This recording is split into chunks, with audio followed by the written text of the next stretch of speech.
Mahomes at bay. The Tampa Bay Bucs, Super Bowl 55.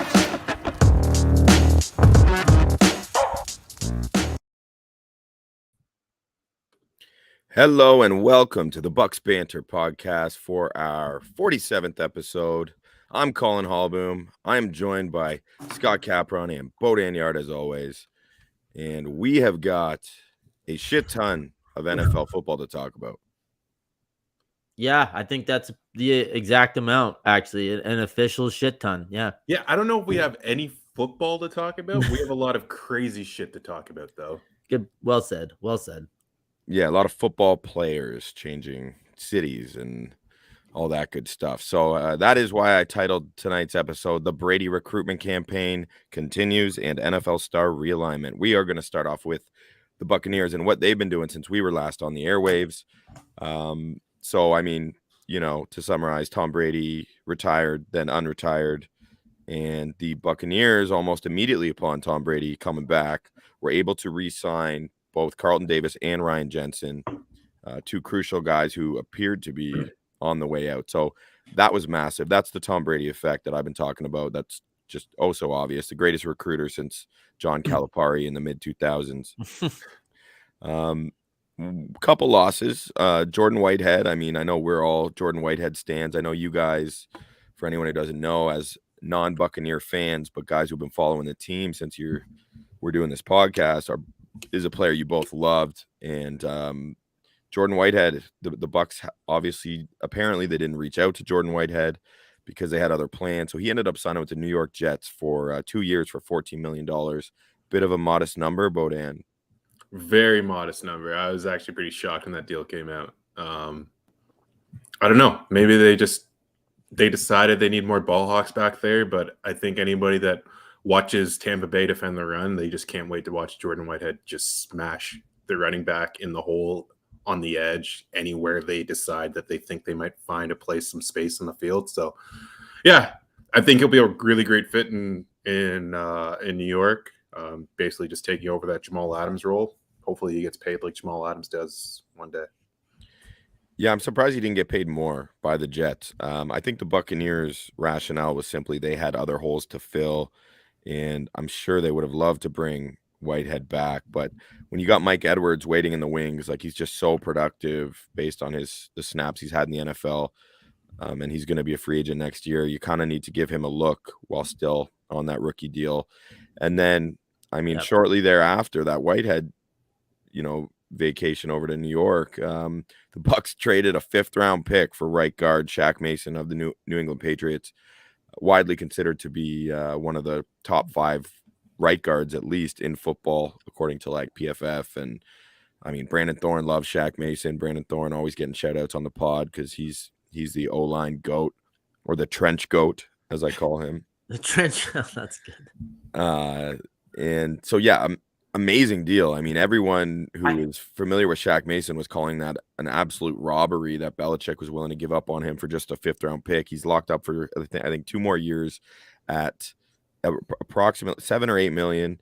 And I mean, that's like $2-3 million less than Alex Kappa signed for with the Bengals. And Alex Kappa is really solid, but he's not near the player that Shaq Mason is. So that's quite a coup for Jason Licht. And speculation was the money that would have been allocated to Jordan Whitehead allowed them to do that deal. They needed the cap space to facilitate the deal. The cap space, that's going to be the name of my offshoot podcast, just so you know. But this is going to be a theme throughout the rest of this episode. I've never even been in the ballpark of predicting what one player would be worth in a trade. Like how a starting lineman who is graded that high at PFF and all that goes for a 5th-round pick. It's like a total blind spot for me with the NFL in general and transactions. And it may, hand up. Obviously, it's on me at this point. Almost every time there's a trade, like one player and whatever the draft package is that goes back, I can't believe what happened, right? So, and I know I read about it too, generally reported as a slight fleecing or whatever. But even then, so you're telling me a starting right guard wouldn't be worth like a 3rd-round pick? Like it's not easy to get that. It's not easy to get a starter that you actually trust at any position. So Wyatt's a 5th round pick I'll never get, but I mean, this happens almost all the time, right? We're going to get into more trades in similar situations, but I don't know where you guys are, but I find every time I'm like, wow, really? That's all it took. A 5th round pick of a person that they don't have on their team yet, and now they have a starting guard. I don't know. It all comes down to positional value, right? Yeah. So positional value of having a guard. I know, and I know they're you have to pay a top level guard compared to what you have to pay a top level defensive end, for example, or a quarterback, for example. Like Kyle Hamilton might go after Malik Willis in the draft at the end of April, right? And pretty off base here, but the only reason that would happen is because it costs a lot more to have a starter level quarterback that's on their next contract, whereas like the cost to replace a safety isn't the same. It's the same thing with the guard. Yeah, but in Scott's defense, something like it is complete, like and are aware of every trade that's gone on, at least every trade of note in the NFL, Scott, just like I am. Yet you're supposed to predict that that DeAndre Hopkins is worth a 1 second-round pick. Meanwhile, Stephon Diggs is worth multiple first, but at that point, that was before Stephon Diggs really blew up. Like, it's pretty unpredictable, and I think everyone can be shocked. Like, there isn't a baseline to follow. Totally. Exactly. So when you're on Twitter and it's like, oh, this team did it and this team did it. It's like, well, there's been more insane stuff on either side of the spectrum, like of any trade. We don't know what anyone's going to do ever. So, and this is all part of, there are a million analysts and, whoever talking on Twitter about every single transaction, every single trade. So like everything gets scrutinized, right? Not anything is just going to be, oh yeah, thumbs up across the board. There's some sort of dig at everything. I'm just saying I can't spot it at all. Like I have no idea who goes for what. I don't know. Like, to me, how is DeAndre Hopkins not worth the first overall pick in a lot of like that's how I think of it. Like, who's going to be better than him? Especially coming out of Houston, coming out of Houston, where he's so young. But that's not how it works in football. It's like, if you are going to be traded, then inherently your value is lessened because you're being traded. I don't know. It's strange to me. Now, Scott Bodine, let me temper you there, please. Hold your horses. All right, we got plenty of we got big picture free agency to discuss when we get on to the rest of the league. I think we need to continue with our Buccaneers roundup because them alone have plenty of signings of note. The most important of which, I think, in most fans of the Buccaneers' minds, was Jason Licht and his staff were able to finally come to terms with Chris Godwin on a 3-year, $60 million deal, just a few $1 million more than Christian Kirk. Again, another extension of the appeal of Tom Brady. Not to say that's the only reason Chris Godwin re-signed in Tampa Bay, but let's be real. That had to have a significant impact on his willingness to do so at a really team-friendly number, in my opinion, at least based on what the current market is, right? Yeah. So, yeah, I mean, that I'm ecstatic to know that Chris Godwin's going to be back here for another 3 years. I mean, just such a crucial cog of what the Buccaneers do on offense. Oh, he's awesome. He's fantastic. He's an elite wide receiver, yet as soon as Bruce Arians takes the job, he decides, I'm going to make him the Larry Fitzgerald of this team, because in his later years, though, Larry Fitzgerald, they moved him into the slot and he had the most catches in his career. And he just saw Chris Godwin tailor-made to that due to his versatility. And Godwin has excelled at that. I mean, blocking, going over the middle. He can go deep, great hands, just a tremendous all-around football player, a perfect, exemplary character in the community, for the locker room, all that bullshit. He does everything right, no mistakes. I love Chris Godwin. I think I speak for all Buccaneers fans when I applaud him for returning and Jason Licht for making sure he brought him back in the building. But again, all comes back to Tom Brady. Thank you, Tom. Appreciate you, dog. Yeah, and it just ensures, again, one of the best receiving duos in the league, right? Like, it's just it's so valuable to have when you're second, whoever. I mean, I guess Godwin is the second option after Mike Evans, but like, he's a number one on almost on many other teams in the league, right? He's that talented. Yeah. He requires that much attention. that much of a threat in the red zone. It's such a luxury to have two guys like that. And I nobody would appreciate that or back that up more than Brady himself, right? So great to see him back. Maybe my favorite Buck. He might be my favorite Buck, actually. Damn, that's a great question. Me asking you guys your favorite Bucks. We got to do that one episode where you guys got to make a list, your favorite on both sides of the ball. I love that. Yeah. I'm always the one answering the Bucks questions. I want to get your guys' opinions after a full season of vigorously following the team. Well, between Godwin on the offensive side of the ball, Sean Murphy Bunting as an Irish dancer / defensive is huge. Just the ability to juggle both careers has always caught my eye. So I would lean SMB and Godwin for my pick. And then another receiver they brought in. So, maybe a low-key move to some, but based on what we saw happen to the receiver position when they got ravaged by injuries and had to deal with the Antonio Brown fiasco last year, and they were just completely depleted at that position despite how stacked they were coming into the year. The Buccaneers fill the wide receiver 3 position by signing Russell Gage from division rival Atlanta, 3-year deal, $10 million a year. I can't recall exactly the guaranteed money, but seems like a really nice fit. I tweeted about how nice of a fit it is with Brady, the way Brady throws. I don't know why. I don't know what I'm basing that on. Aside from witnessing Russell Gage kill the Bucs over the course of his career, he's just one of those Bucs killers. There's always that guy like Gerald Henderson used to be to the Raptors. Anyway, Russell Gage's career trajectory is going like this. And you got to think that's the kind of guy that Tom Brady will get the most out of. Apparently, he was quick, Tom, that is, to reach out to Russell Gage once he came back and actually connected with him directly. So, yeah, it seems like that's a guy that he himself targeted as someone he wanted to bring into the building. That's me reading the tea leaves. But Russell Gage talked about getting that call from Tom Brady. What a shocker. Tom Brady has no Zion in his game, right? He reaches out to his teammates as soon as they come to the team. But, like to me, this was one of the besides we haven't even got to the movement. Did we get to the Shaq Mason one yet? But yeah, we did have another. So between Shaq Mason and Russell Gage, those are the two that I go back and forth. Those are two just incredible signings by Jason Licht. Really like what Russell Gage could mean to this offense as kind of a budget AB replacement. He is one of the more productive wide receivers. I think when you looked at the Falcons receiver room last year, he was one of those guys where you're just like, oh, if he has a big year, this could be a really good room. And he's really good.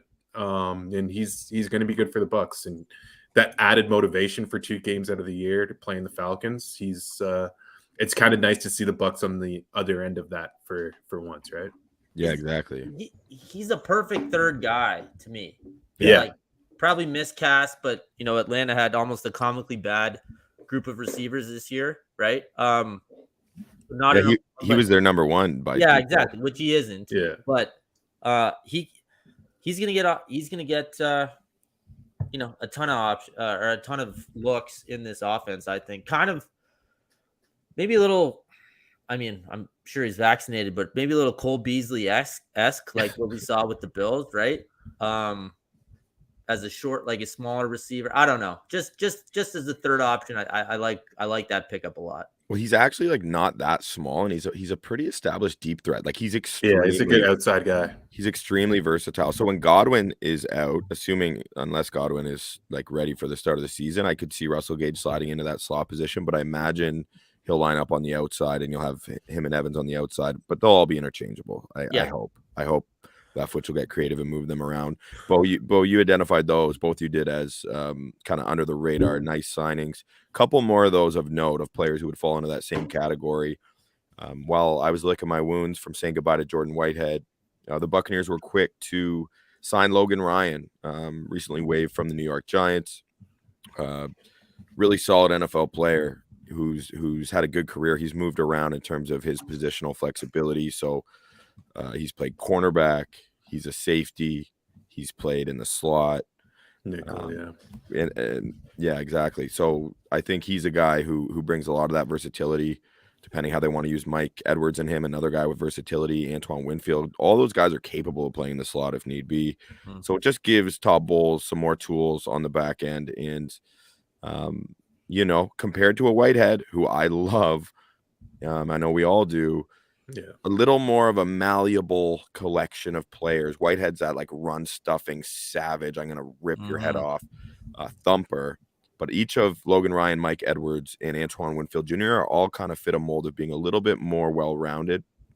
And I think the three of them, firstly, he also brings a great veteran leadership and presence to that group. So nice low-key signing. They've had their eyes on him for a while. Jason Licht said as much. I like that pickup a lot. Yeah. I mean, why not? Why not, right? You know he's going to be able to step in and play. I like it. I like it. Yeah, former Pat. He's a guy that Brady's familiar with. And I don't know. Like I think that's what made me realize what they were doing with Whitehead, and like it made the Whitehead number make a little bit more sense to me.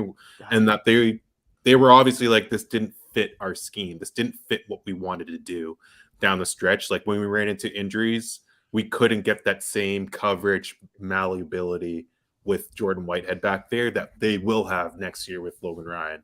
A little bit more tight end insurance when a guy is lined up over Devin White. You can kind of switch that out a little bit faster with dropping Logan Ryan down. I like it. I think it's obviously a low risk deal. Yeah. If it doesn't work out this year, you can move on. Yeah. But yeah, I think that's a definite spot that they needed to address ahead of the draft. And I think even going into the draft, I think DBs will be a little bit of a focus for the Tampa Bay Buccaneers, but I like Logan Ryan joining this team, that's for sure. I'm just speculating here. I don't know if this had anything to do with it, but you lose Whitehead, which is really one of the worst last names in the English. Like truly, that is a tough scene. And you bring in Logan Ryan, who sounds like an OC character from season 2, and immediate upgrade right there, just in the name department. Do I think that was the deciding factor? No, I don't. But do I think it was kicked around? Yeah, I do. All right, I'm going to throw that out there right now, and just someone to keep our eyes on going forward. It's tough to have a war room and not bring that up, right? Block letters on the chalkboard, or whatever. I'm sure that was on there. Probably talking about all of Marissa's bad decisions, but that's another episode. Oh, I'm speechless. Okay. And then just yesterday, the Tampa Bay Buccaneers re-signed William Golston. I'm unclear on the exact numbers, but a 1-year deal.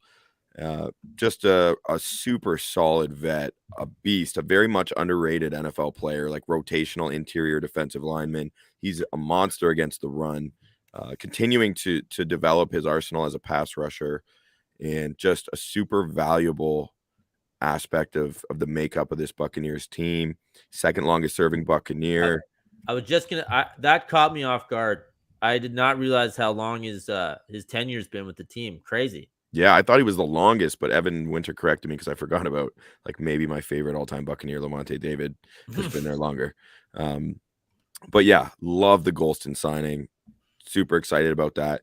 And then Leonard Fournette back on a 3-year deal for 21, so $7 million a year. How about that math for you, boys?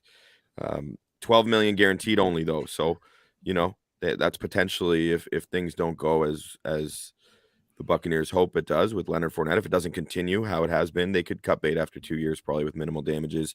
Love that. I think it's good, man. I think they're in dire need at that position. It allows them to be less dependent on drafting a running back to come in. And I think we have all learned BA's patience when it comes to young running backs is not something that his general manager Jason Licht wants to deal with anymore. Yeah. Bruce doesn't have the patience for that. And Lenny's earned his reputation. He's earned that contract the hard way, man. Like, the story's been well documented. We've talked about it on the pod here, just about Bruce giving him like, buddy, you're either getting cut, you go in there, take 20 minutes, come back out because you're upset you're not getting playing time, come back out and approach it like a man, or walk out. You get I'm going to give you 20 minutes to decide. And Lenny came back out and was like, my bad, coach, I'm ready. And from then on, that moment on, Rojo got hurt the next week. He has just continued to ascend as a bell cow for the Buccaneers. That kind of makes it sound like Fournette Tanya Harding Rojo the next week, and then all of a sudden got the playing time. But no, seriously, yeah. I mean, my thoughts about running backs are widely known and recorded, but good for him. He earned it. He had played so well for them in the last, 1.5 seasons, basically, or whatever, however you want to go back to the Super Bowl season. Good for him, man. Like, big shout out Brady to loved the him. Bucs Banter Twitter for sniffing out that really odd New England Patriots visit that Lenny took and just did not make any sense in their roster construction of the New England Patriots, and just they were all over that. Big shout out to whoever's running the IT over at Bucs Banter. Right? Like, it just didn't make sense. The whole Patriots visit. I'm like, you could have picked any other team. Like, Yeah. go visit the Dolphins to make it more convincing. Seriously. Yeah. It's like if you were you're engaged to your wife, but you're kind of flirting with like their best friend, and you're just like, this isn't, no chance this is gonna happen. Bo, I'm gonna warn you right now for any of our loyal listeners. Let's just avoid the engagement. I was giving you a chance. I was It can trying come to back. throw It can some come bait back out to there. bite you. You never Yeah. know when she's listening or how she I might hear you. interpret I hear your twisted analogies. I know. This is all dicey. We just have to blast past. All right, blast past. And then OJ Howard signed a deal with the Bills, 1-year deal. I like that. Unlike most Buccaneers fans, I'm like still rooting for OJ Howard. I think he had a tough break in some ways. I think he was trending in the right direction when Tom Brady came here. Anyway, he'll have a chance there. He won't be relied upon the same way, right? He's not a first-round pick investment, so their fans won't get frustrated if things don't pan out. And I wish the best for OJ Howard. It's a great situation for him. Play alongside Dawson Knox. He'll do a lot of blocking for them. And I think he might surprise some people, but we'll see, because everyone's been waiting to be surprised positively when it comes to OJ Howard's performance on the field. For sure. Yeah. So what's left for the free agencies in Tampa Bay? Our priorities as a city of Tampa for the Buccaneers. I think the next biggest questions are firstly Ndamukong Suh. Do you want because they're still thin on the interior, right? You got Vea, you got Golston. Golston's rotational. Vea's rotational just based on his size and him being like a one technique, like nose tackle beast. Can't have the big fella out there every down. So is Suh going to come back, and what's that number going to look like? Because Suh's been creeping up close to that $10 million a year mark, and he's earned it, and he keeps having his best year on these 1-year deals. And he had his best year as a Buck in quite some time last year. I don't know how much the Buccaneers want to stretch themselves. I would love to bring Suh back based on his play and again, his presence in the locker room. Need a bit of that mean Ryan Jensen-ness on the other side of the ball. And then, of course, Rob Gronkowski, which is one that everyone is. I just want to kind of warn people. I want people to check themselves a little bit, because maybe I'm just speaking to myself, like reverse psychology, but he hasn't committed to coming back yet. Everyone is talking like he is on the roster, but he isn't yet. And I'm very hopeful. I'm optimistic. I'm certainly above 50%, but I'm not going to operate under the assumption he is 100% coming back until I hear the words from Big Gronk on some Nickelodeon commercial or something. Yeah, I think that's the right tact with the whole thing. He's, I don't he plays the fool, but I don't think he's like a total idiot. I don't think he's going to just risk it. I don't think he's going to make any rash decision. I think he's actually been pretty smart and forward thinking about his body and how he wants to bad term here, but tackle life after football. So I think I'm hopeful as well. I would ultimately think that he does end up playing at some point. Maybe he's not playing the first couple weeks of the season or anything like that. But with Brady coming back, with how good Gronk played last year, I'd be surprised. But yeah, dude, I think that's a good a fair warning for Bucs Nation. I feel like no one's giving that warning out, so I figured I'd be the guy to give that warning. Let's see. But with all of the talent vacating from the NFC, like there's some plague in the NFC. Oh my God. It just Incredible. The stars have aligned for the Bucs in such a ridiculous way. Like if you look at it all from a Bucs lens, almost every one of these major moves, trades, signings have benefited Tampa in the big picture. It's incredible. So I'm not. Yeah. Before we move on, can I rapid fire you just some quick Let's go. yes or no? Let's go. Jason Pierre-Paul? No. No. Got Love some you, interest from the Cowboys. Love you, big dog, but head to Big D and But bye. do your thing. Rojo? No. It's a full no. It's a full no, unfortunately. He needs a new change of scenery. Like, that's more for him than for the Bucs. That's sign. And also, if you pay Fournette the money, then I don't even think you can have Rojo on the team as like that little. Well, I'm not going to make any sort of wife analogy as we just, but I'm just going to say as that little dangling carrot for the Bucs to use. I think they can find a serviceable running back, serviceable backup. Jared McKinnon, maybe. Yeah. Something like that would be nice. But yeah, Rojo needs a change of scenery as much as the Bucs do from him. Him and BA don't see eye to eye. Didn't work out. He's visiting KC today. Yeah. That'd be interesting. It would. For sure. They got Clyde Edwards-Helaire, right? More of the pass catching guy, and then you have him there. I'd take Jarek McKinnon, though, as I just mentioned. Really? Any team that's looking for a running back that wants to run out of bounds, like just before a first down, they should be looking at Rojo for sure. Last one, Brashad Perriman. Brashad Perriman is already back. He resigned. Is he back? Okay. Low-key, yeah. They re-signed him to a 1-year deal. So, again, sorry, I'm glad you brought that up. So there's some more depth in Perriman. That's huge. That makes it you probably don't need to look at wide receiver in the draft, or so a lot of people still think we need to. I don't. My draft priorities right now stand firmly, of course, depending on what happens with Sue. Interior defensive lineman, a left guard. So the better of which is available at 27 in the first round. That's where I see that pick. Unless there's a stud corner still there, I think adding a corner, a really good corner into the mix would be essential.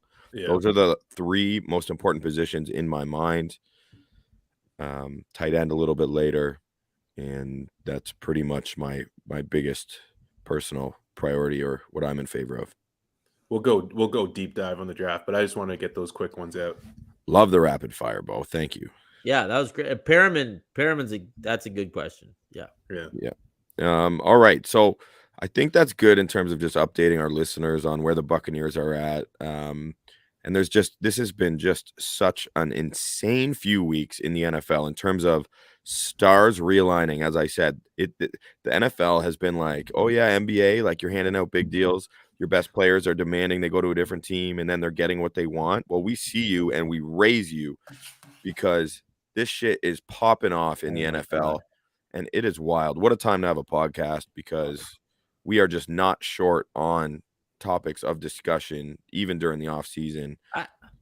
I can't remember an of like superstar player movement, not just like sometimes the best right tackle signs somewhere that you wouldn't expect, or whatever, or one quarterback moves or something. This has been it's so funny because obviously, Collin, that you mentioned the NBA, because free agency in the offseason is almost its own sport with basketball, like separate from the games, right? And you don't really feel that with football because it's way different. The draft is obviously its own thing, but these last 10 to 14 days have been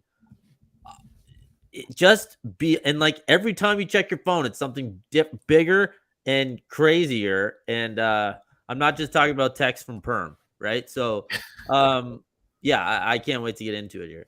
And it's funny you just said, like, sometimes there's like the big tackle like signed somewhere.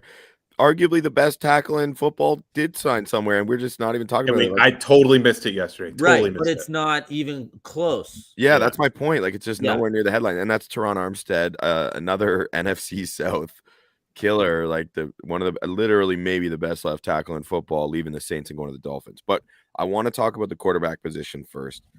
Let's start with Russell Wilson. We haven't really talked about Russell Wilson. Then we'll get into Deshaun. Okay. Yeah.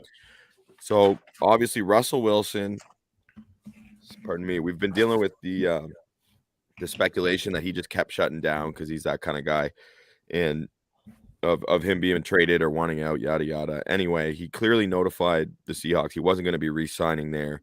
So if they wanted to get anything for him, they better do it now. And after Aaron Rodgers re-signed, I think George Patton, the general manager of the Broncos, whose horn I've been tooting since before last draft, by the way, was like, okay, on to plan B, which is Russell Wilson. Pretty good fucking plan B. No Yeah. shit. And when we were all worried that it was John Elway making the decisions, you were like, no, his name's actually George Patton.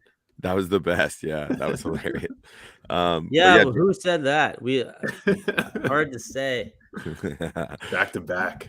Yeah, but so the Broncos gave up two firsts, 2 seconds, a fifth. Drew Lock, Shelby Harris, defensive lineman, and Noah Fant, former first-round tight end at Iowa, tight end U. Obviously not like, sorry to jump you there, but not like equal value for Russell Wilson, but the Seahawks didn't do horrible. Like, considering what they gave up for, like, obviously the Jamal Adams things is just always going to follow them around everywhere, but like they put some thought into this trade and they got something back, right? Like, Shelby Harris is not bad. Noah Fant is not bad either. And Drew Lock, say what you will, he's obviously not good, but like, that's really good draft capital for a team that sorely needs it. For sure. 3 firsts. Noah Fant, former first. Shelby Harris, good player. Yeah. You know what I mean? Like, they got the draft capital. They got some real guys who can play now.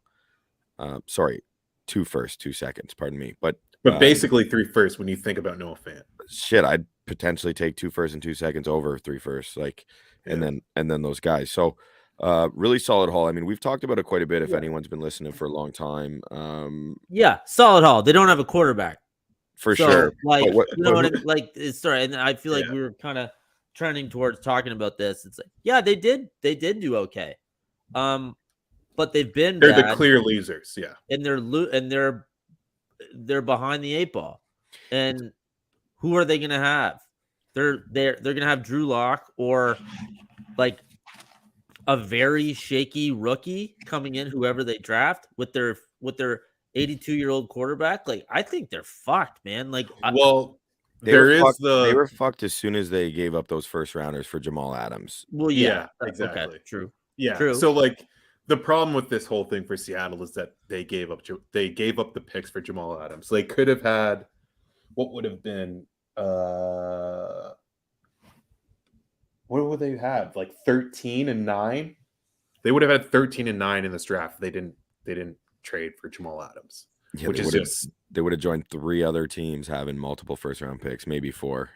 Exactly. And like anyone that watched the Seahawks last year, they'd be like, yeah, they should definitely have multiple first round picks this year. Like, they were not good last year, even with Russ, which they're going to be even worse next year without him. I think they need to even embrace this fire sale even more and get what they can for DK, Lockett, and just fully embrace the rebuild. Don't fuck around with this. Oh, well, we still need to help our fans. No. If you want to expedite this process, you sell off and get bottom out. Like, shit, man. I tweeted it right away, and my guy over at PFF, Brad Spielberger, apparently today was like, oh, the Packers should trade for DK. And like, the second the deal happened, that's what I was saying. Because I would be calling on DK. I'd be calling on Tyler Lockett. Like, these teams were all of a sudden without a receiver. I was even thinking the Chiefs, Tyler Lockett, there's a little bit of a fit. Like, why wouldn't the Chiefs all on Lockett, right? That's a really I haven't heard that anywhere. That's a really good idea. That they thought they were re-signing Tyreek, which we'll get into, but yeah. Since then, Scott. Since then, fair enough. But like, I don't know, like the Seahawks there's like the Kaepernick rumors that are out there. There's the Baker rumors that are out there. There's like, I think there's a bunch of things out there. It's got to be Baker. Where else is Baker going to go? Carolina doesn't even want him. And the problem with the Baker thing is his contract. It's like, you can't bottom out the way that you need to if you have Baker Mayfield. I agree.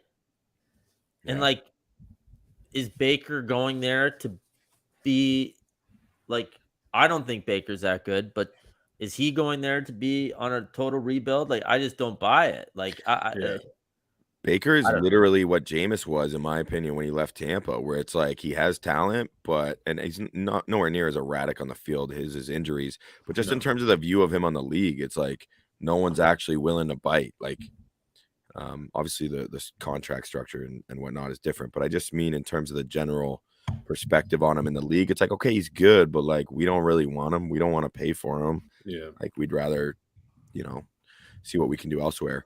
I think as has been much discussed all over Twitter and the internet and podcasts and whatever.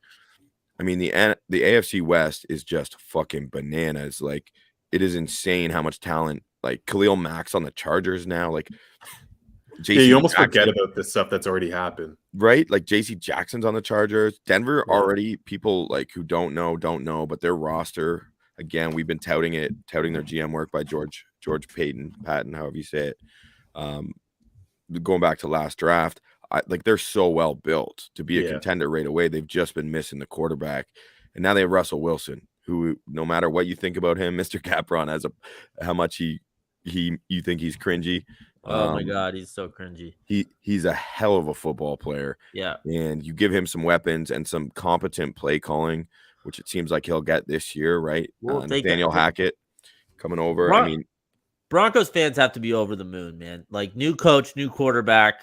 Like, just let them play. You have a defense. Let Wilson go out and play. Like, I don't know. I guess I'm just skeptical. I don't have a really good reason for this. I'm skeptical that they're just going to strut out there and be a playoff team. Because if you look at the AFC playoff picture, there's going to be a couple good teams that miss it, which is wild. Right, there's going to be a bunch of good teams, really good teams. They're going to have to get injured, like those. Like, hopefully, there's like I've never wished that there weren't injuries more than this year, because if all of these teams are full health going into like December, January, like it's going to be unbelievable those Sundays. I agree, and I don't have anything. We've never seen Hackett as a head coach. Obviously, you can't really pick too much apart of what like Green Bay's offense has been with what was with him and Rodgers, obviously, and now you're getting LaFleur calling the plays. That's the thing. That's another one of those guys that's just like he's never called plays before. Like, so fair enough, but at least he won't be like, Judge Judy calling calling the defense or whatever they had previously. I love the roster too. I don't think it's as good as everyone's been touting. It's like, but then it's like, holy shit, look who that they had playing quarterback. Maybe they are that good. That's the thing, right? Like, all those guys go up a level with Russell Wilson, right? Like Jerry Jeudy is one of the most precise runners in the league, and he has Russell Wilson. Like, Sutton can just like stretch the field. I will say, though, I think their receiving core has been overrated in this process a little bit. That's kind of where we'll see. We'll see. I'm super high on those two for sure. Yeah. So this, and like, I think Kate, like this is the best deep ball thrower in the league. Yeah, like, joining their team. In terms of Jeudy, I mean, and I was big on Jeudy coming out. Like, I thought he was going to be real good with that group of receivers coming out in the draft that year, like along with CeeDee Lamb and so on. But like Bridgewater can throw the ball well enough that if you're a good enough receiver, like he's had other receivers perform well with him throwing him the ball. Like, Jeudy, but he's Teddy check down though. That's the thing. Like, totally. But Jeudy can take the ball. Like, I guess that again comes back to the play calling. We don't need to consume ourselves really with the full offensive or defensive philosophies of the Denver Broncos though, because we have so much stuff to cover. I know. So let's just kind of say where we are with the Broncos. I'm cautiously optimistic about I'm not penciling them in as a juggernaut right away. Obviously, Wilson is fantastic, and they are considerably better as of now versus a month ago. That's not even a question. And they should have made that trade 11 times out of 10, and they did it. Good for them. They had to get rid of the coach. He sucked. I'm still, like I said, a little bit wary, but I would not, if they went 13-4, I would not be shocked. Yeah, and like they're probably not going to in that division, but I'm in the same. Like, I'm high on Cleveland this year too. I find those two teams to be really in a similar place, in my opinion. Now, it is like mirrors of each other, honestly, and like that's a perfect transition. So let's jump into it. Yeah, so let's talk about Deshaun Watson. My God, what a tumultuous path this has been for Deshaun Watson. The team's in pursuit of him, of course, for the women whom he has exposed himself to and assaulted, and who are accusing him of these things, all of that shit. And I don't want to just like breeze over that or anything, but it's a football podcast. We're not experts. We don't know what happened, but it's important to know like that is what has caused him not playing football last year, right? It's Yes. huge.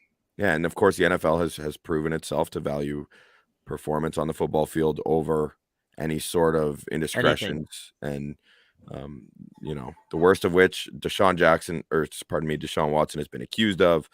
I don't understand the legal proceedings, so it's really hard for me to weigh in any more than that. I just think it's important that we acknowledge it on the internet. It totally is. That we're and like that we can shit. acknowledge that like they decided not to indict him, and like that's a big victory for Deshaun Watson. We'll see what happens in the civil case, but yeah, it is what it is. We this is a football podcast, but Deshaun Watson is now with Cleveland Brown, and it changes the AFC, which is perennially been changing this offseason.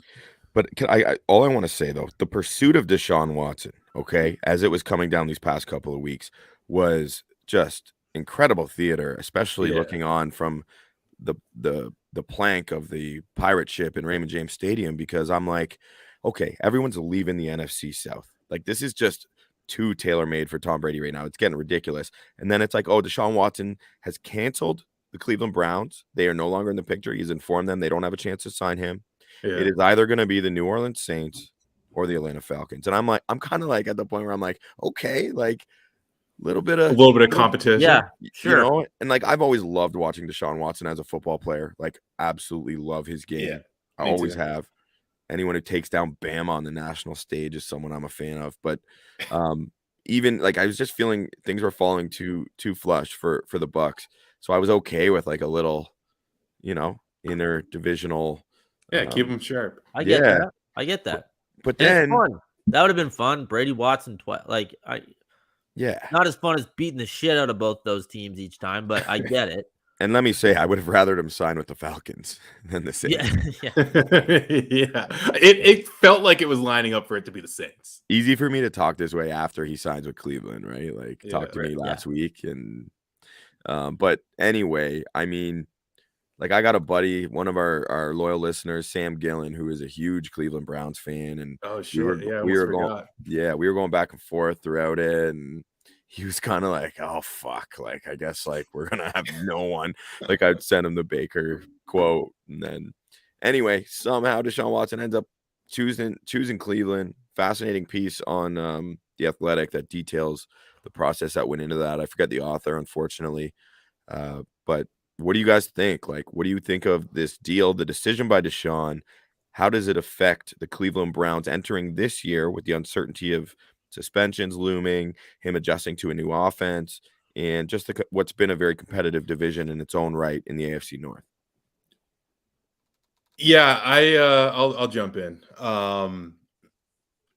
It's crazy. I think if you look back on our division previews last year, I know that we've got a lot of longtime listeners that just love to go through the archives, but of course, you guys love the Browns, like absolutely love the Browns. And like one of the small victories that I'll take from that division preview was like, I was like, oh, I don't know about Baker. Baker is the one reason about this roster that I'm just like, this is really weird. And like, I think this year when we go into doing this one, nothing's really changed for the Browns other than they've traded Baker for Deshaun Watson. Like as much as the Amari Cooper, Jarvis Landry switch, like that to me is like a back and forth, like whatever. But that is such a major upgrade, almost as much as an upgrade from Russell Wilson from Drew Lock to Russell Wilson on the other end for the Broncos. It's huge. This is actually like, okay, the Browns, you need to win your division for one, and you also are in Super Bowl contention, like day one, as soon as you sign that contract. Let me quickly go on the record, though, and state Bo's not wrong with what he just said. But when I was so high on Cleveland entering last season, I did say, and I said, not to be cliche, not for it to be a cop-out, but it's all going to depend on Baker because all the pieces are around him. So I just, But you were extremely high. Like, I don't want to get it. Like, I do want to get into this. I was like, would you rather have Lamar Jackson or Baker Mayfield? And it was like a hard. I think you would said Baker, and then you're like, this is a hard decision. Yes, I was like, that's it is not fair. a hard decision, and that's the other way around. No, you're right, man. That's fair. Yeah. That's fair. Me and Scott were both in a similar boat there. Just like how you and me were on the other side of the Broncos than Scott. So Well, True. it's always 2-on-1 with this group, right? So Yeah. someone's a minority. I remember hemming and hawing about the Lamar Baker thing because whatever. I mean, I think I said I preferred Lamar for a game, but I think I would rather have Baker to win Long-term, multiple games or something like that, which is still insane.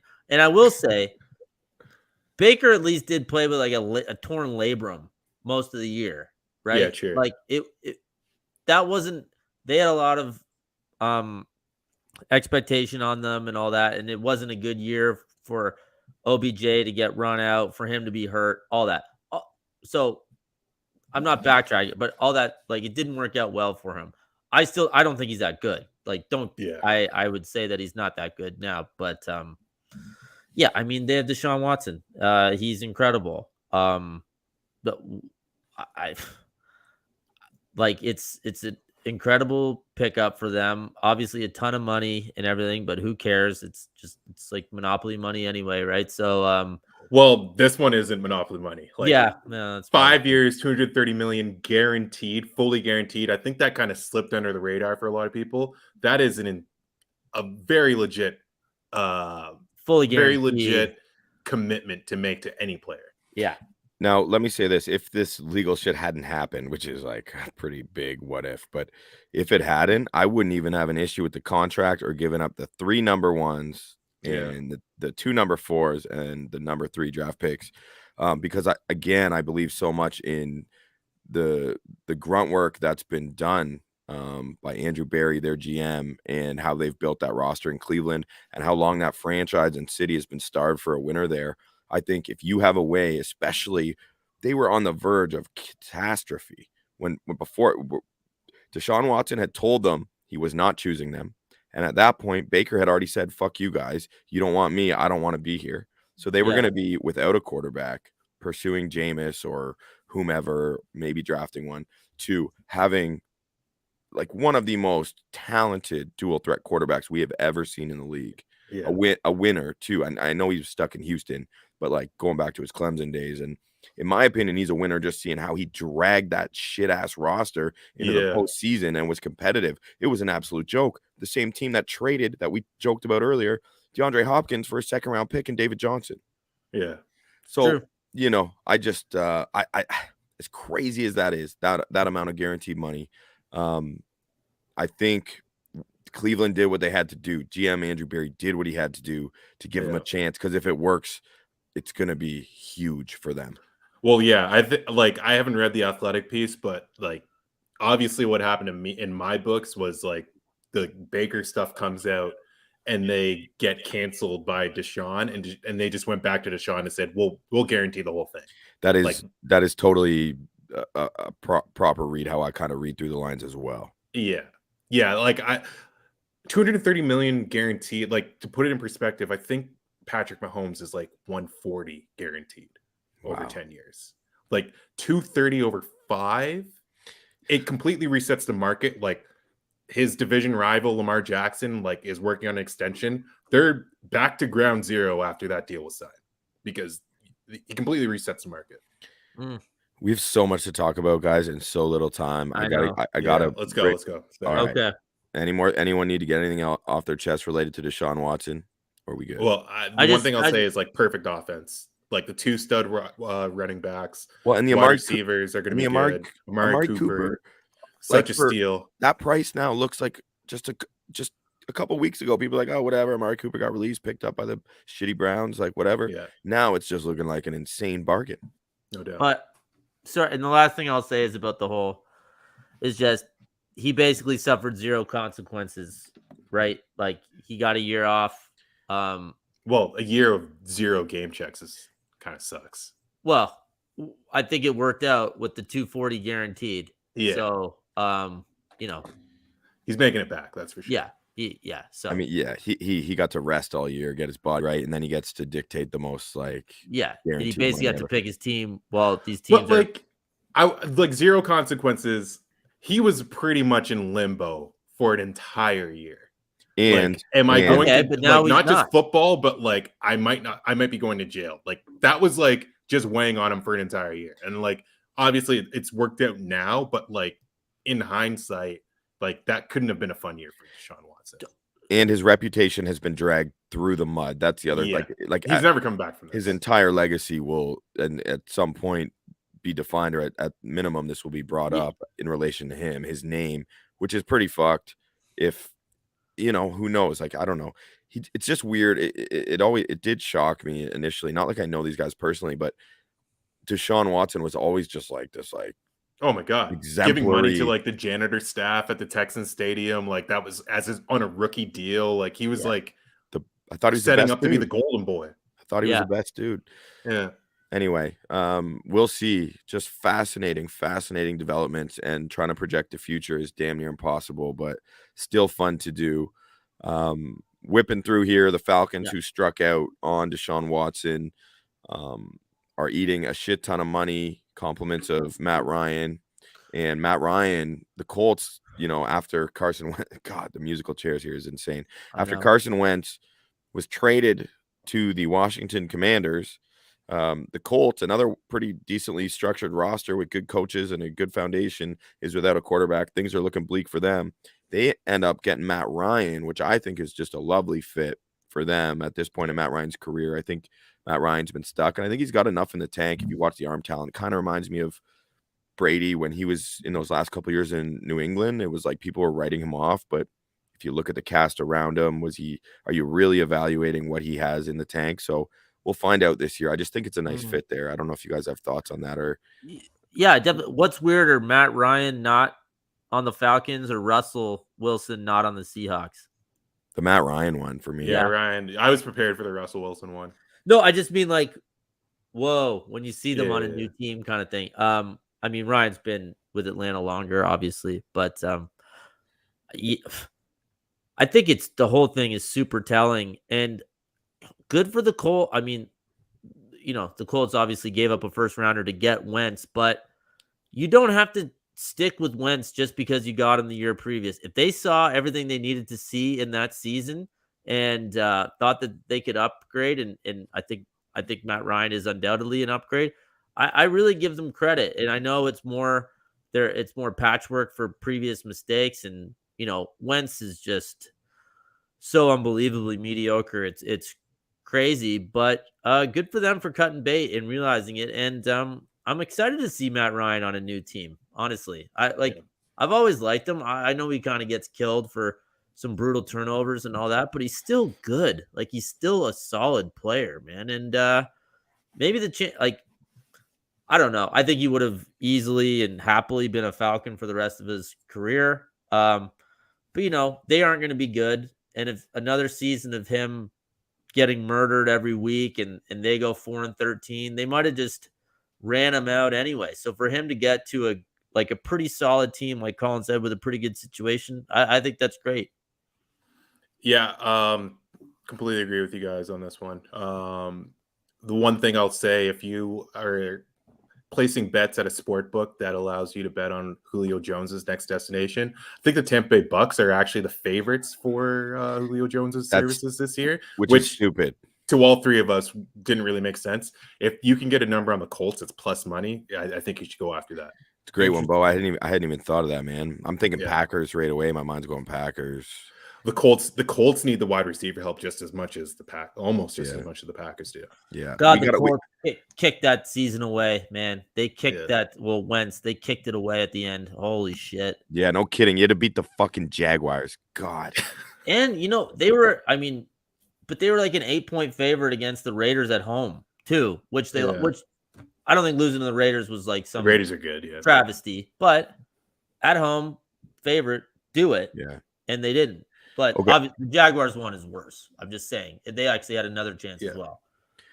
So we mentioned Wentz. Jameis Winston, poor guy left standing after all this. At least he gets a starting job. He's back in New Orleans.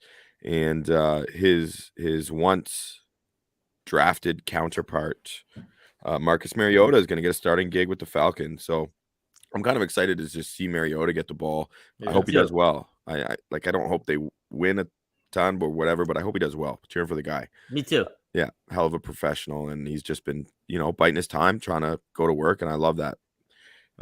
Let's move on, and we're going to try and be a little more efficient if we can. That's on me, boys, but it's going to be damn hard because we got some wide receiver movement to discuss.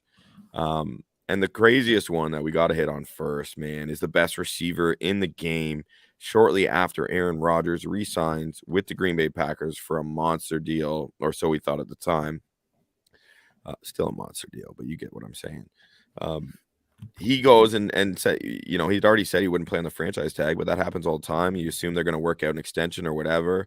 No, not so quick. Davante Adams said, fuck that noise. Get me out of here. I want to go play with my college running mate, Derek Carr. I want to go to Las Vegas. I was a Raiders fan as a kid. Packers pretty quickly are like, all right, let's do it. And they traded him to the Las Vegas Raiders, where the Raiders were able to kind of at least remind everyone else in the AFC West they're still a part of this arms race too. Yeah. Give up a first and a second this year to get Davante Adams, and they signed him to a monster deal. Say what you will about the money and where that's at. I mean, in my opinion, giving up that draft capital to get the best receiver in the game, I know Cooper Kupp this year was the best receiver, but if I got one pick for this year to win a title, I'm taking Davante Adams. I mean, he's the best receiver in the game. Yeah. I think just like footwork wise off the line, like he's like, it's art what he does out there. And now he's joining an extremely high powered offense that was already a high powered offense last year. He's basically like trading places with Zay Jones, which, like, if you really think about it, it's Renfro, it's Adams, it's Waller, and it's Carr, and they're going to put up a ton of yards this year. So I can't wait to see what they can do. Yeah, and Jacobs is solid in the backfield, and just let's face it, Hunter Renfro was getting a lot of attention at the end of last year, and he was awesome. But imagine if he just has even more room to work in the slot, and you have Waller and Adams as threats for Carr. Hopefully that just having those guys encourages Carr to push the ball down the field a little bit more, be a little bit more, be a more of a risk taker. Not just looking for PIs anymore, that's for sure. It's just a no-brainer. He's Adams is incredible, and to get him, I think, is massive. Makes him a contender. I don't want to say it sinks the Packers, but I like. It's a huge loss. Like, it's a massive loss. And I know you kept Rodgers, and that's great, but holy shit, losing is the one guy he wants to, like, he's trying to get the ball to every play, right? So anyway, it's just good for the Raiders, and they're looking awesome, man. And similar to how Davante Adams just up and dipped out of there, I think Bodan's got some things he needs to take care of. Bo, you got to dip out on us?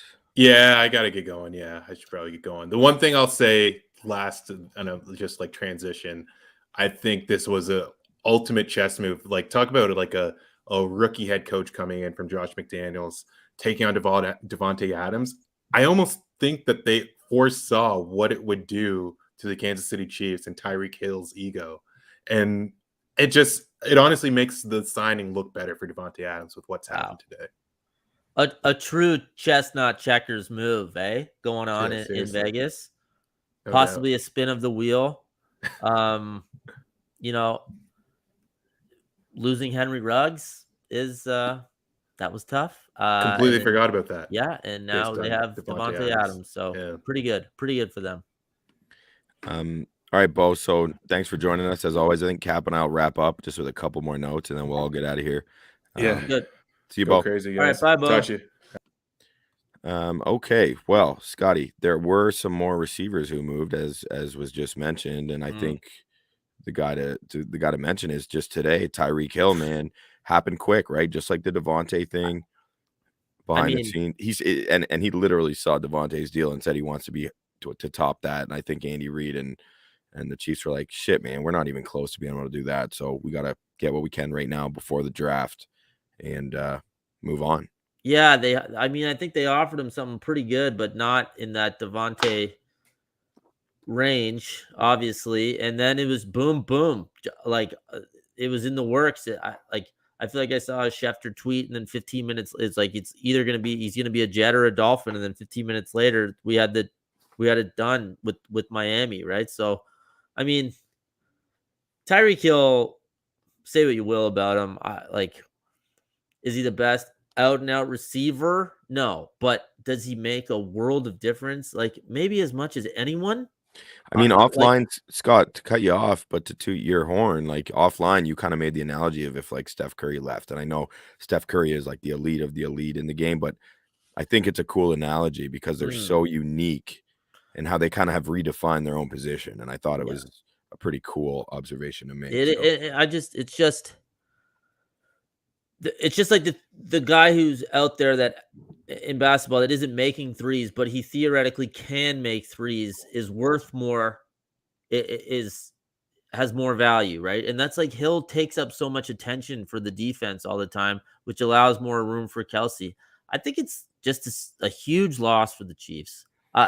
In Mahomes and Reed, we trust. Obviously, like if anyone's gonna figure it out, it'll be them. And if Mahomes comes out and just has a total, double middle finger season and figures it out with with whoever I don't know if they're gonna sign someone or whoever is going to be the top outside target, right? I just got to think OBJ is going to end up there. Yeah, but even still, is he going to play? Like, right? Yeah, yeah. He's just one of those guys. You have to account for him at all points, like what he did in that Bills playoff game. And if you're the Bills, bro, he had like 240 yards against the Bucs and a half last. 2 years that's ago. just nuts. He's nuclear. He's a nuclear weapon. It's bizarre. I get why they didn't want to pay him all that. I get why they didn't, but wow. Yeah. I assume, and it's part of Belichick's whole thing, right? Where he'll cut bait on a guy before it's time to cut bait and everyone's outraged. And then within 2 years, they're like, holy shit, that was just forward thinking. That was a great call. Look where it left us now. So maybe Andy Reid and the Chiefs GM, I forget his name, but maybe they're just doing that. At the same time, though, when it was all of a sudden Schefter reported that they were in talks with Tyreek Hill moving, my immediate thought was, oh shit, Jalen Waddle and KC, like they're obviously getting Waddle back. They're obviously getting him back, yeah. Dolphins managed to just give up draft capital, and that's huge, them being able to keep Waddle, in my opinion. For sure. Like, what a duo. Waddle was awesome. I mean, and the question mark is Tua now. And you said they signed Armstead, or they got Armstead, right? And they got an amazing left tackle. Only because it's Tua, you almost wish he was a right tackle. But well, of course, yeah. But they no excuses for them now to go out and play in the AFC in that division. I mean, obviously the Bills are great, but they're like, I don't know. They need to go out there and win, I would say. And this is, it's kind of the double-edged sword for Tua, because it's like, all right, man, we've kind of done our part. Let's see what you can do now. And it's a pisser get off the pot situation for him, right? So we'll see. Yeah, they could be really good, but they're playing in the AFC, awesome fucking conference. So who knows? Yeah, no shit. Honestly, just looking at who's going to get playoff spots. It's like, well, the Dolphins aren't better than the Bills, right? Nope, so they're not getting that free ride winning that. They're not getting that division spot, and excuse me, they're gonna have to have a great record to claim one of those wild card spots, man. For sure. And then in terms of the other wide receivers, I mean, those are the big names. Robert Woods quietly landed in Tennessee, and I feel like that's a huge pickup for them. Like, they've replaced Julio with Robert Woods, total Vrabel type of guy, if there can be such at the receiver position, because Robert Woods is just a gritty dude. I'm a big fan of his, man. Like, sharp route runner, great hands, he blocks like a maniac, and he's going to be hungry. Like, he just had to sit on the sidelines and watch the Rams win a Super Bowl while his peer, like as recent as last year, were considered equals as receivers, just has this historically great season and gets all the shine. And no fault of Cooper Kupp's, obviously, but I'm just saying, as a competitor, that would be like if all of a sudden you were just kicking ass, I'd kind of be like, fuck you, bro. Yeah, okay. Yeah, how about me? I'd like to contribute to this at any point. Yeah, great pickup. I hope he's healthy. I hope he's good. If he comes back at similar percentage to what he was pre-injury, that's obviously way better than what Julio was this past year. So nice pickup for Tennessee for sure. And the number, it's like, I think it's like 16 mil roughly a year for the next couple, like 2-3 years. Like a great deal when we look at this receiver market too. And then the Rams, so they have Cup and they re-signed Van Jefferson, right? Or Yeah, I think he's still there. still under his I don't think rookie it had deal, they had to re-sign him. But by the way, I'm glad you said the Rams, because apparently Bobby Wagner, there's mutual interest. He's visiting there right now. So I'm kind of like, oh shit, like Bobby, go to the AFC, bro. Bobo. Yeah, seriously, get out of there. Yeah. Yeah. Yeah. That's good. I'm glad we talked about the Robert Woods thing. I hope he plays well in Tennessee. He's one of those guys that everyone seems to just love. So for sure. Shout out our guy Mike Hart, our Titans buddy. And we got someone in the comments saying Jared Goff is better than Tom Brady. In your opinion, you are entitled to your opinion, Masked Mag YT, but disagree, brother. We're probably not going to agree on a lot of things, Masked Mage YT, if that's what you're saying. And that's okay. You know what I mean? I'm not always right. I'm right about this. I'm not always right. Yeah. But hey, go Goff. Go Goff. Say hi to Dan Campbell there. Obviously, you must live close to the stadium. I'm sure you see him a lot. Exactly. And just like protect your kneecaps. Yeah. And then we already mentioned Amari Cooper to Cleveland. Looks really nice now that they got Deshaun Watson in there. Other position, we talked about Teron Armstead. There's a shit ton of signings. We can't get to them all. We're just trying to really focus on guys who deserve the name star beside them because that fits the title. The only other one is Von Miller to Buffalo. Pretty big deal for them. A lot of term, 6 years, 120 or whatever it is. If you, I can't recall. I probably should have wrote it down, but it was a busy day. Guaranteed money and how that's all structured. I couldn't tell you, but in the immediate future, adds a whole new element to that defensive line, to that whole team, really. And he's going to chase back-to-back Super Bowls, but with two different teams. Bills have brought back a bunch of dudes on the interior. Brandon Beane, as I said in my first mock draft, he highly prioritizes the defensive line, and he proved that in free agency. So Bills looking stout. Players going left, right, up and down. Stars changing teams. NFL giving the NBA a run for its money, if not surpassing it, in terms of all of this crazy movement between the best players in the league. The NFL is in a great place, man. Let's be real. And we're happy to be covering it and delivering our takes, our opinions for you, our listeners. Good time to remind you to please subscribe to the Bucs Banter podcast on YouTube. Helps us out a great deal. You can listen to us on Spotify, Apple, wherever you get your podcasts. And Scotty, if you got nothing else to add, I'm just gonna end it right there, bro. I'm exhausted talking about all these guys, dude. This is just wild. I can't wait for the season already. I can't wait for it. So giddy up. Just ended. Can't wait. There we go. Bart Scott can't wait. Take care, everyone. Thanks for listening.